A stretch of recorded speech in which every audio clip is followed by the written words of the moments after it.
Michel Zablowski, vous êtes responsable de la commission recyclage de l'UNICEM, qui est l'Union nationale des industries des carrières et matériaux. Expliquez les performances de la filière en matière de recyclage en Auvergne-Rhône-Alpes. Eh bien, écoutez, merci de me poser la question. Donc, aujourd'hui, nous avons fait une conférence de presse pour promouvoir les chiffres que l'on a pu collecter. Alors, c'est un travail de 10 ans d'études, pour 10 ans, parce qu'il a fallu mettre l'ensemble des acteurs autour de la table, la filière du bâtiment, les terrassiers, les TP, bâtir un questionnaire commun et arriver à mener à bien les enquêtes et les synthétiser. Donc c'est quand même 10 ans de travail. Ça n'était pas fait au niveau national et on a servi de territoire pilote.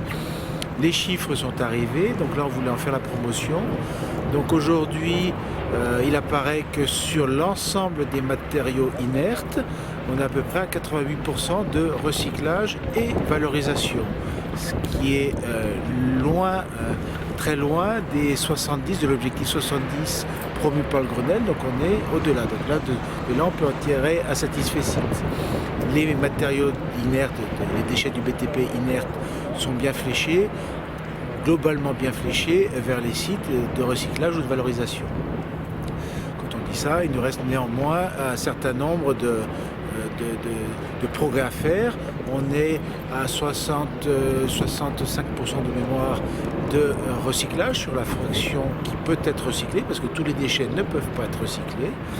Donc il nous reste encore une progression à faire, et notamment sur les déchets en mélange. Aujourd'hui, un certain nombre de déchets recyclables sont mélangés à des déchets qui ne le sont pas, typiquement des déchets terreux, argileux, et aujourd'hui économiquement peu recyclables.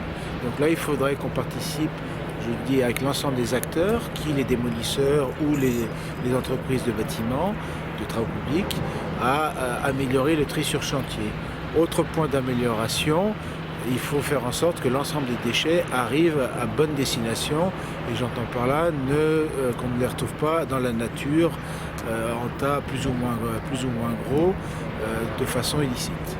Donc ces décharges sauvages, comment mettre en place des dispositifs efficaces afin de les dissuader? On a quelques idées qu'il faudrait mettre en œuvre. Aujourd'hui, il faudrait, nous préconisons que l'ensemble des filières professionnelles se retrouvent autour de la table avec les pouvoirs publics. Certaines pistes, on pourrait envisager d'activer la TGAP sur les déchets qui prévoit une sanction à hauteur de 150 € la tonne pour les décharges illégales. Donc il suffit de l'activer, ça financerait déjà les sanctions seraient à la hauteur des enjeux, et permettraient de financer également d'entretenir une police qui viendrait sanctionner ces décharges. C'est une piste parmi d'autres. Donc manque une police de l'environnement un peu plus active, et puis aussi manque de sensibiliser les maîtres d'ouvrage. Attention, la police elle est active, elle a beaucoup de choses à faire. Il suffirait simplement de définir une méthodologie et par quel bout on attaque le problème. Je ne voudrais pas dire qu'il n'y a pas de police de l'environnement, c'est pas le propos. Très bien. Et les maîtres d'ouvrage? Et les maîtres d'ouvrage, particuliers y compris. Exactement, il faut bien voir que ces décharges illégales, elles viennent de chantiers. Donc il suffirait de sensibiliser et de responsabiliser le maître d'ouvrage au devenir des chantiers, des déchets produits sur ses propres chantiers. Un permis de construire, le maître d'ouvrage est particulièrement sensible à son permis de construire. Une des conditions de ce permis pourrait être d'assurer le suivi des déchets issus de ces chantiers. Ce qui se fait dans certains pays. Ce qui peut se faire dans certains pays, exactement.